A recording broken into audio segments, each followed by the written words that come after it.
So it all began this past Friday night for the John Tyler Lions. Hi again, everybody, as we continue on Coach's Corner. And now that the first one's in the book, let's settle into some football now, as the Lions now prepare for a renewal of an old rivalry with the Longview Lobos at Lobo Stadium coming up on Friday night. The Lions beat Plano 30-12 in their season opener at the Trinity Mother Frances Football Classic this past Friday night, and Coach Ricklan Holmes is with us. Now that you've got that first one in the book, I mean, I know the grind really starts now, but sure is nice to have that first one in the W column, isn't it?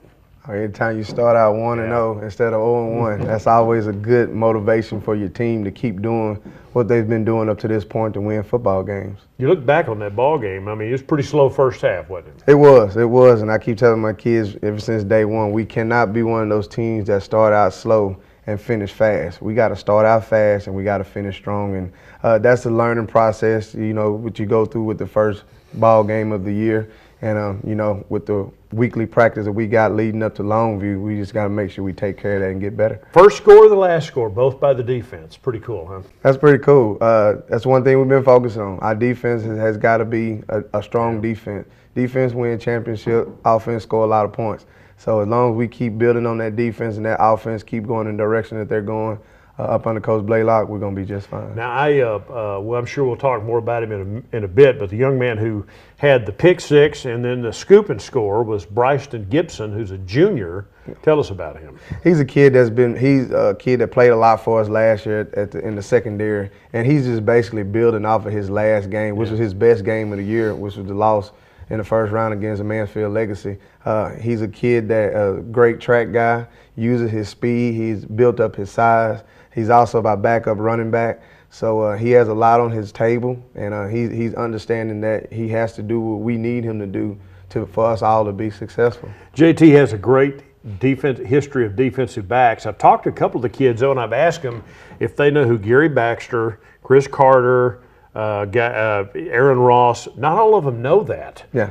You know, I'm going, but they see their picture every day. Yeah, they need a history lesson. But I did talk to Ike Warren this week, your cornerback, and when he's verbally committed to Purdue, he said that he did see a tweet from Aaron Ross, you know, kudos to my John Tyler, you know, to Ike Warren. But people don't need to understand, I guess the point I'm trying to make is JT is always we always had some pretty good defensive backs. Pretty good defensive backs. You played I played defensive back. For John Tyler. I played for Coach Blurton, head coach Alan Wilson. So the line of defensive back that's came through there and moved on, not only just college but the professional level, has been outstanding. And you know, we got some guys that's in the secondary right now that's going to keep that going. Now you've got, in fact, right now Division I.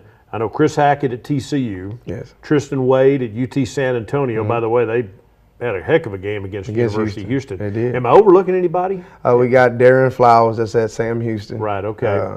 Playing in the secondary. Secondary. Okay. He's also playing a little wide receiver All right, too. Okay. So we're steady trying to get him out there and get him going. I got Trey Johnson. He plays in the secondary at Texas A&M Commerce. Okay. And then we just sent Terry Osborne to Abilene Christian. So. And they played on TV. They played on TV, and he played a little bit in the game against Georgia Southern. But of course, the NFL guys, I mean, it's a pretty amazing group.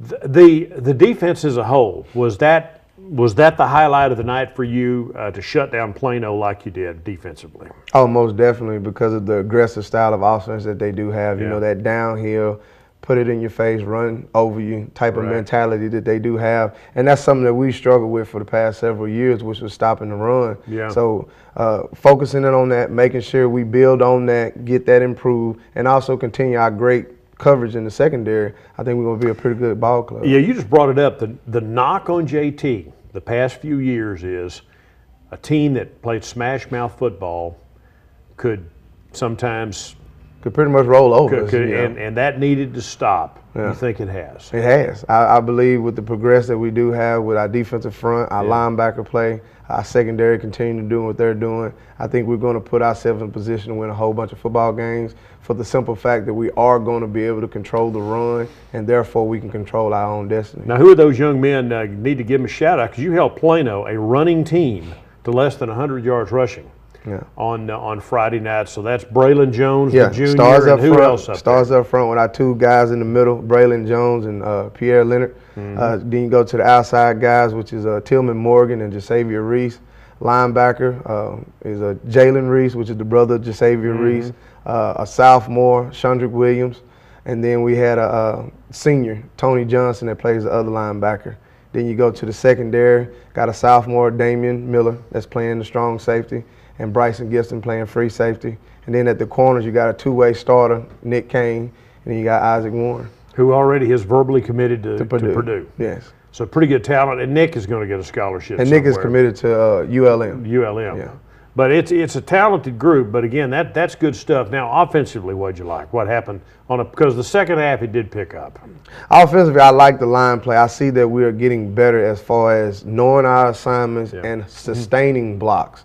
The deal about us is we got to take care of the little things, especially like jumping outside, hurrying up and lining up, which that comes with conditioning, because the offense has picked up the pace as far as lining up and running multiple plays during a series of downs.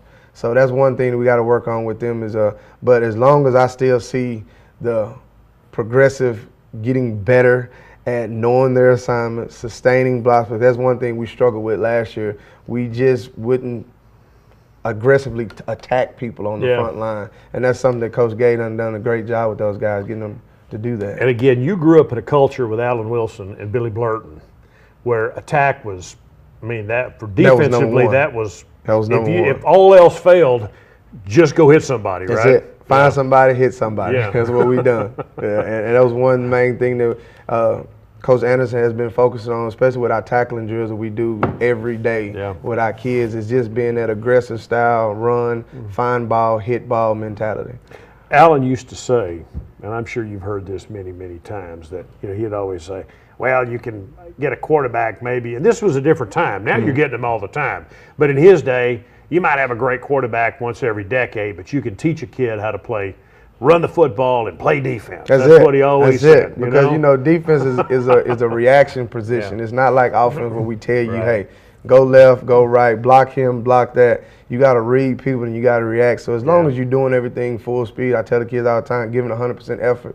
A lot of the mistakes get overlapped just because you're running and doing what you're supposed to do. How often do the assistant coaches argue over who gets what player, offense or defense? There's no argument because everybody's a football player. Everybody's an offensive, defensive player. And even the way that we set up our practice, we flip offense practice and defense practice. So every kid on varsity gets to play both sides of the ball. So Gio told me, though, Gio McCollister, I asked him last week before the game, you ever want to play any defense? He says he's volunteered to play linebacker. to play linebacker. Yeah. You're not going to let that happen. And I told him, I said, if it comes down to it and we need you, we most definitely He was a pretty good linebacker. He was a pretty good linebacker. I said, we most definitely will put you out there and let you play linebacker if we need that be. If really? It come down to the Are state, you serious about that? If it come down to the state championship game at Cowboy Stadium, mark my word, if something happened and Gio need to go in the game, he's going to go and play linebacker. All right, I hear you. Okay, hopefully we won't need that. Hopefully we don't. Hopefully we don't. That's an emergency situation only. Again, the Lions rolled up 30 points on Friday night and beat a Plano team that we all know has an unbelievably storied history and multiple state championships and dominated the second half of that football game. So let's take a look at some of the highlights. Obviously, you're in the blue and you're on offense here. On offense. A little swing pass right here from Gio to Jeremy Wilson, which we expect a lot of production out of Jeremy Wilson coming out the backfield this year. Yeah, he can run, catch, block. He does it all. He can do it all, and that's what we expect him to do week in and week out. Defensive side, this is, aggressive style defense, controlling the line of scrimmage. That's something that we've always had to work on. And I believe that, this year we're going to be able to do that with the front four that we do have. And again, that's Plano there. I mean, when your quarterback's wearing number 22, you know that they're going to run the ball. They're going to run the ball a lot. It's not going to be a whole bunch of passing going on here. Here he's trying to pass, not much success. We had a really good pursuit as far as assignment and staying in our lanes and not opening up gaps, creating lanes. That was one thing that helped us stop the run Friday night. All right. Quarters changed here. Option You knocked out their starting quarterback in the Yes. second half too, Yes. didn't you? And that, when you face a team like this, the deal is you can't get caught up trying to do more than what you're supposed to do. You got to stick with your assignment, and you got to do what you are told to do. Because if you don't, they will take advantage of it, and they will capitalize. All the midfield here, kids trying to run the option. Nope. Who made that play? That's just assignment football. I believe that was Pierre coming off and making that play. And he's a defensive tackle, He right? is. Wow. I think we had pretty good pursuit on the ball all night, and that helped us out tremendously. Here's Gio. Little pass right here to Nick Kane.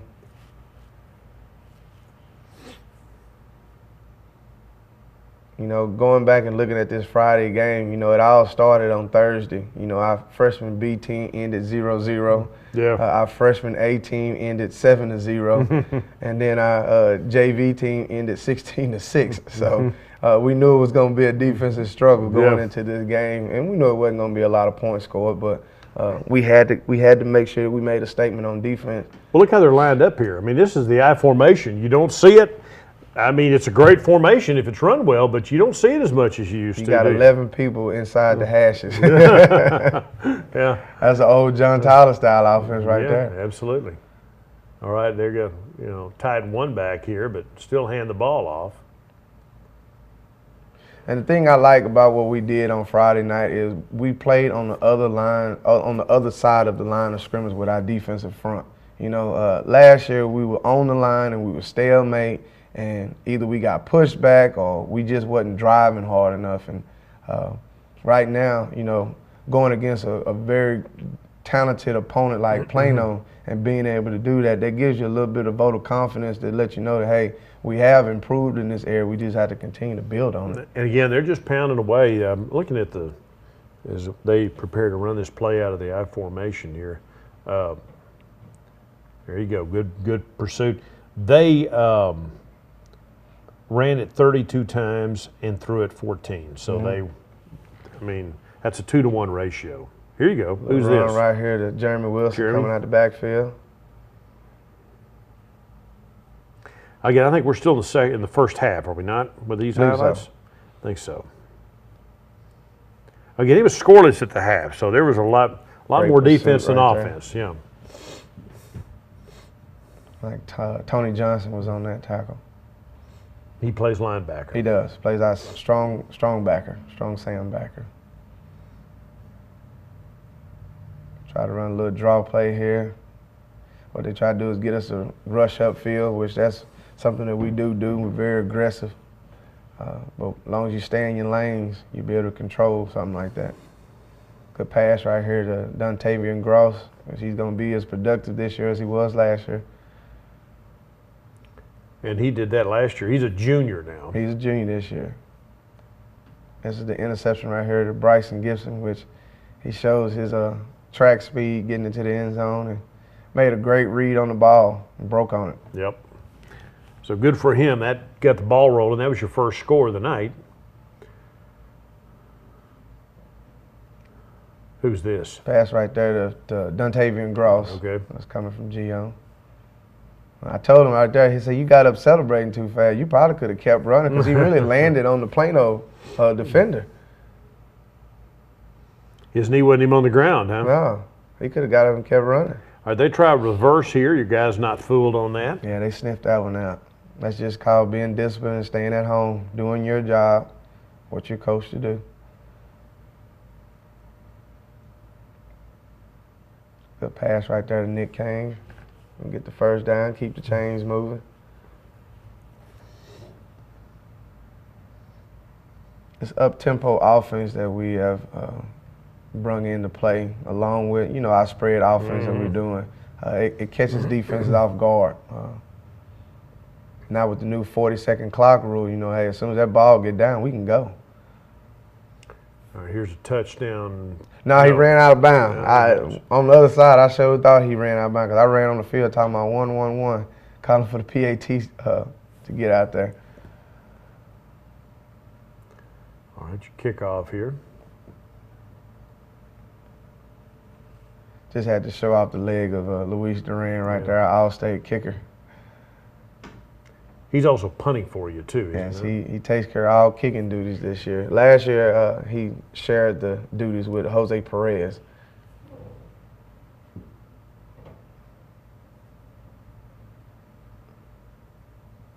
Good catch right there. I noticed the first half when I was out there watching, Gio was, kind of running around but in the second half he settled down, stayed in the pocket, didn't he? Settled down, stayed in the pocket. That's something that Coach Blaylock is focusing in on, Gio, understanding that, quarterbacks are to get the ball, hand it off, and throw the ball. I think we done got so used to seeing very athletic quarterbacks, turning to running backs, and that's not what the quarterback position is about. They've been watching too much television, right? I mean, even if you look at, Cam Newton has transformed himself into what we call a true quarterback, where he's understanding he has to pass the ball first before he throws it. Before he runs it. You're going to tell you guys in the film booth up there not to stand up in front of the camera, though, Rick. Well, yeah, that has to do with the people that were sitting in the stands at that time. That's one thing I told you. Everybody's in training right now. We got a new film guy. We got new coaches. So everybody first game, lining everything out, making sure everything goes the way it needs to go. And that's something that you also got to correct as you go through the week. Yeah. So everybody's in a practice mode every day. Mode. That's why they're non-district games, right? Yeah. You got to get ready for district. All right, here's Gio again. Good swing pass right there. Did Nick play any quarterback at all? No, Nick didn't play any quarterback. Okay, right. You probably won't see Nick at quarterback. The backup quarterback is Bryson Smith. Okay, all right. That's Gio running. He can run. Now, when he needs to, he can go. He'll take off. And he's going to get some positive yardage. It's a pass to Nick right there. First thing I always tell him, hey, stick the foot in the ground and work upfield. He done a good job right there. Not doing a lot of dancing. Good hard run right there by Jeremy Wilson.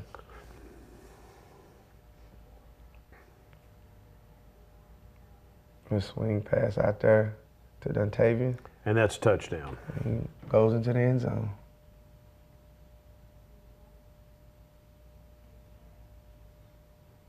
Right back on defense. And again, much of what went on in the game was very positive on that side of the ball.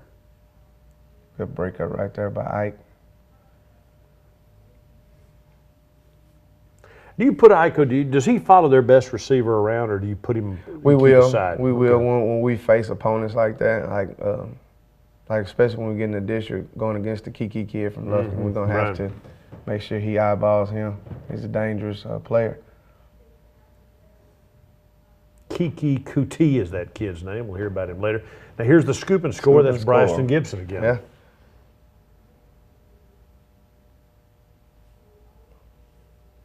That was a good play by Tony Johnson.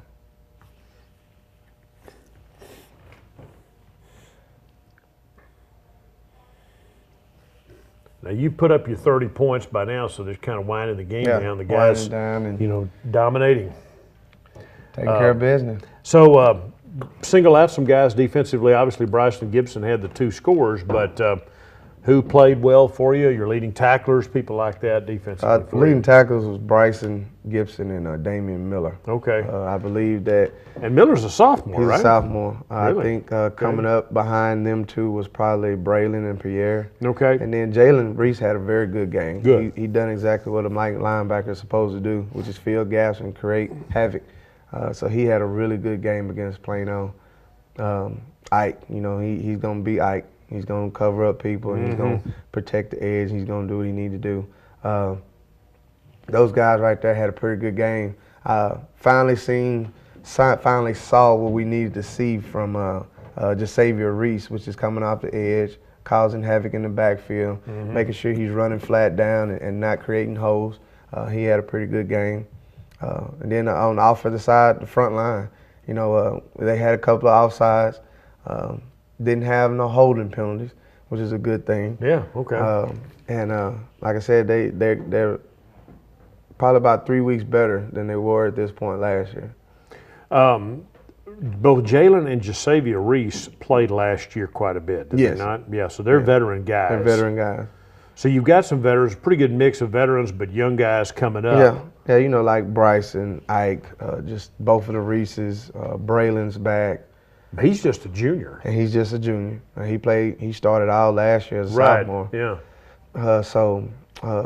Like I say, you know, we got 7 returning guys like Tony Johnson that's coming back on defense that understand what we need done. And then you bring in, you know, some high quality players like Damian Miller, Shundrick, Nick Kane that played sporadically on defense last year. They come back with that little bit of knowledge and swagger about themselves because the confidence comes with that. You got, I was at practice on Monday morning. Got a bunch of new coaches out there this year, Got a bunch. Yeah. A bunch. You know, matter of fact, the conversation we had this summer, me and Coach King, he said, how many coaches you hired this year? I said, I think I hired 10. He said, okay. He said, how many you hired last year? I said, about 4. I said, most of my coaches stayed. He said, now how many coaches you hired your first year? I said, 9. He said, how far in the playoffs did you go your first year? I said, went to the 5th round. He said, how far you go last year? I said, you know how far we went last year. He's like, well, you hired 9 coaches, you went to the 5th round. You hired 10 coaches, what that mean? I said, well, if we go off of our own, then that means we're supposed to win this thing. So, you know, it's just one little thing, you know, you kind of pick up on, you look at it. You know, coaching change is always going to happen. Yeah. But as long as I keep getting good quality coaches in, got a lot of young guys that are really hungry, very knowledgeable. They understand the game, and they're doing a great job with my kids right now. So. You got 2 young guys, Derek Choice and William Blaylock are former JT players. Yeah. Anytime you can bring back. alumni back, it's always a good thing. But not all schools buy into that philosophy. Yeah. JT has always embraced alums coming back to coach, right? Even before you. I mean, it's. I think it got more into it towards the end when Rush started bringing back guys. You know, before that, every sporadically you would bring John Tyler alumni back. Well, it's good stuff, and I enjoyed talking. And we'll talk about this next week. But you also have Tyson Wilson, 2 league guys, and Brandon Ross, 2 league guys. 2 league guys. I tell them all the time. You know, when I see them come out there with one of their John Tyler shirts, on, I said, "You guys really wanted to be lying." I've told Tyson. I said, "Well, I don't know that. What do you think about that blue?" He said, I like it. He said, it's okay. He said, I'm still Robert E. Lee guy, but you know, he's you still got to go where you came from. You know?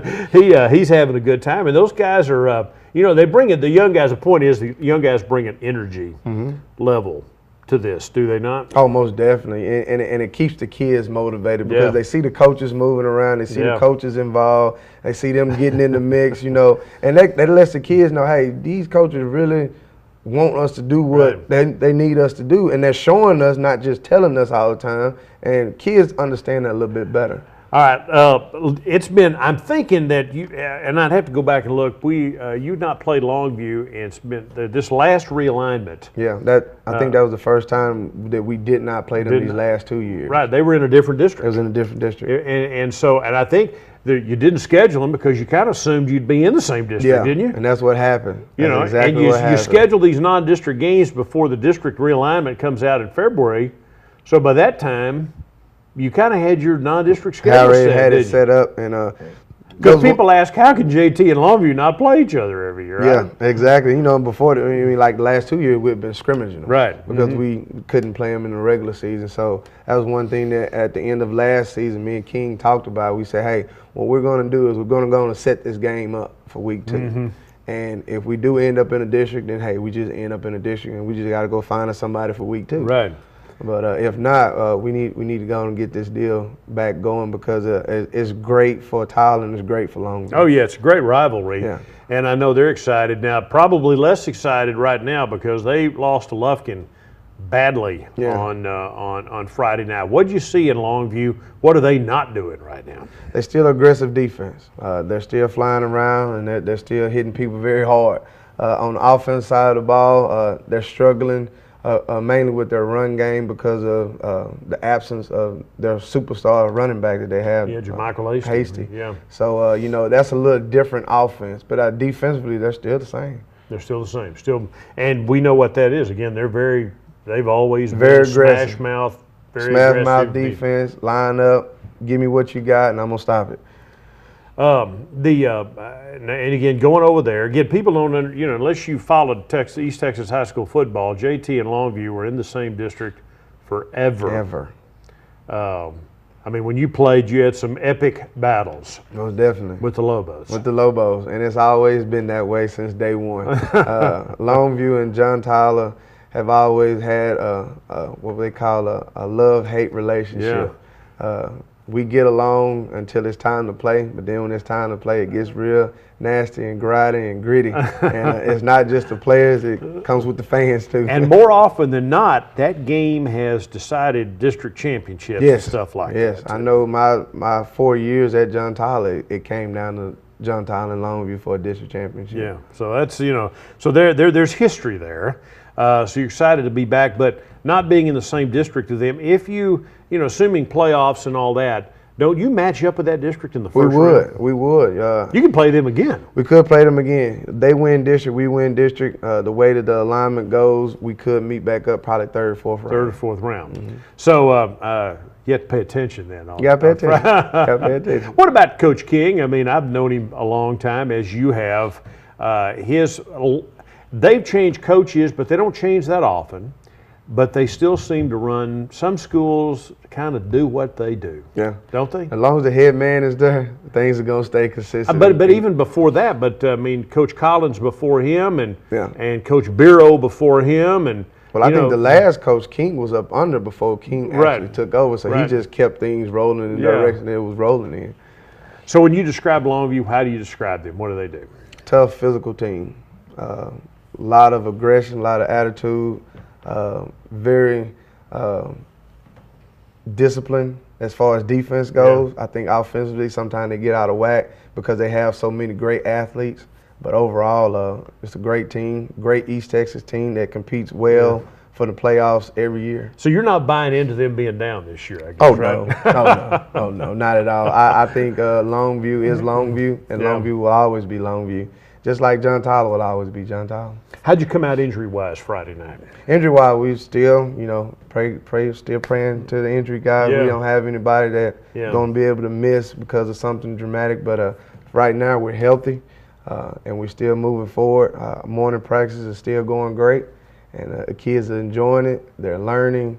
The excitement's still in the air. Administration, staff, and student body are behind us 100%. You got those morning practices. People don't, just to let people know, we mentioned this last week, you start at 6 in the morning and you're done. Your normal work day is 6 to 8 a.m. Mm-hmm. They come back during the period. Mm-hmm. But you get your heavy lifting done now before school starts. That's it. Get it out the way, get it in. Don't have to battle with the heat element. Yeah. But the way that we move around in practice, it mainly puts us in a game conditioning mode, to where we're doing things at a fast pace and we're getting the best out of our kids that we can get out of without them worrying about, the heat is beating in on me and all that good stuff. What do you expect this weekend, Friday night? I expect us offensively to be better than we were last week. I expect us to clean up on the mistakes that we made as far as jumping off sides and the ball security. That's something that they focused in on yesterday, something they're going to focus in again on Tuesday, Wednesday, all the way till we get to Friday's game, because that's one thing we cannot do as an offense is put the ball on the ground.